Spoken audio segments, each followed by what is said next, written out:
किसी भी कंपटीशन में इतिहास का जो सेक्शन होता है उसमें से सवाल पूछे जाते हैं तो 1 या 2 सवाल बुद्ध संगतियों के ऊपर ज़रूर आता है। तो उसी को ध्यान में रखते हुए जो मैंने आज की वीडियो बनाई है, तो उसी के आधार पर आज चर्चा कर लेते हैं बुद्ध की जो संगतियाँ हुई थी। ठीक है, उनके स्थान है, उनके अध्यक्ष कौन थे, उनका शासनकाल किस तब शासनकाल किनका था, तो इन सब के बारे में बारी-बारी से चर्चा करेंगे। तो देखिए पहले जो आती है हमारी जो बौद्ध संगति है, प्रथम बौद्ध संगति। ठीक है, कौन सी हमारी प्रथम बौद्ध संगति। तो इसका देख लेते हैं। प्रथम बौद्ध संगति जो हुई थी, इसका स्थान था राजगृह सप्तपर्णी गुफा। समय इसका था 483 ईसा पूर्व। अध्यक्ष इसके थे महाकश्यप और शासन काल जो तब था अजातशत्रु। ये अजातशत्रु जो थे हर्यक वंश के थे, उनके काल में हुई थी। इसका उद्देश्य क्या था, बुद्ध के उपदेशों को 2 पिटकों विनय पिटक तथा सुत्त पिटक में संकलित किया गया। तो अब आप यहाँ पे देखिए कैसे क्वेश्चन बनेंगे। ऐसा पूछ सकता है प्रथम बौद्ध संगति हुई थी, कहाँ हुई थी, तो आंसर होगा राजगृह में हुई थी।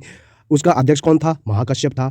कब हुई थी, तो समय बता देंगे आप कि ये 483 ईस्वी में हुई थी। और ये भी पूछ सकता है कि किसके शासनकाल में हुई थी प्रथम बौद्ध संगति, तो आप क्या बता देंगे, अजातशत्रु। ये भी पूछ सकता है कि अजातशत्रु जिसके शासनकाल में प्रथम बौद्ध संगति हुई थी वह किस वंश का था, तो आप बता देंगे हर्यक वंश का था। ठीक है, और ये भी पूछ सकता है कि बुद्ध के उपदेश को 2 पिटकों में विनय पिटक तथा सुतक पिटक में संकलित किया गया, कौन सी बुद्ध संगति में ये किया गया संकलित, तो आप क्या बताएंगे, प्रथम बौद्ध संगति। ठीक है, अगले पे बढ़ते हैं। द्वितीय बौद्ध संगति। द्वितीय बौद्ध जो संगति हुई थी, इसका जो स्थान था वैशाली था। समय इसका था 383 ईसा पूर्व। इसका जो द्वितीय बौद्ध संगति थी, उसका अध्यक्ष जो था वो था साब कमीर। इसका दूसरा नाम था सर्वकामिनी। ठीक है, अध्यक्ष को ध्यान रखना है, साब कमीर, इसका दूसरा नाम सर्वकामिनी। इसका और जो द्वितीय बौद्ध संगति हुई थी वो हुई थी कालाशोक के शासनकाल में हुई थी। और जो कालाशोक था ये शिशुनाग वंश का था। ठीक है, ये भी ध्यान रखनी है। अब इसका उद्देश्य क्या था, इसका उद्देश्य था अनुशासन को लेकर मतभेद के समाधान के लिए बौद्ध धर्म स्थापित एवं महासांघिक 2 भागों में बांटा गया। अब फिर से देख लेते हैं इसका जो क्वेश्चन बनते हैं वो क्या होगा। द्वितीय बौद्ध संगति कहाँ हुई थी, तो आ गया वैशाली। द्वितीय बौद्ध संगति कब हुई थी, तो 383 में हुई थी। द्वितीय बौद्ध संगति किसके शासनकाल में हुई थी, तो साब कमीर के। और तब जो द्वितीय बौद्ध संगति में अध्यक्ष कौन था, तो साब कमीर था। साब कमीर का दूसरा नाम क्या था, सर्वकामिनी। या सर्वकामिनी का दूसरा नाम क्या था, साब कमीर।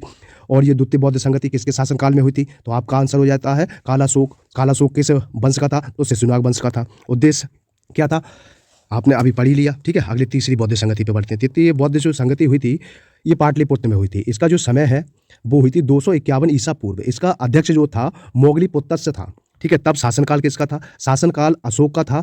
अशोक कौन से वंश का था, मौर्य वंश का था।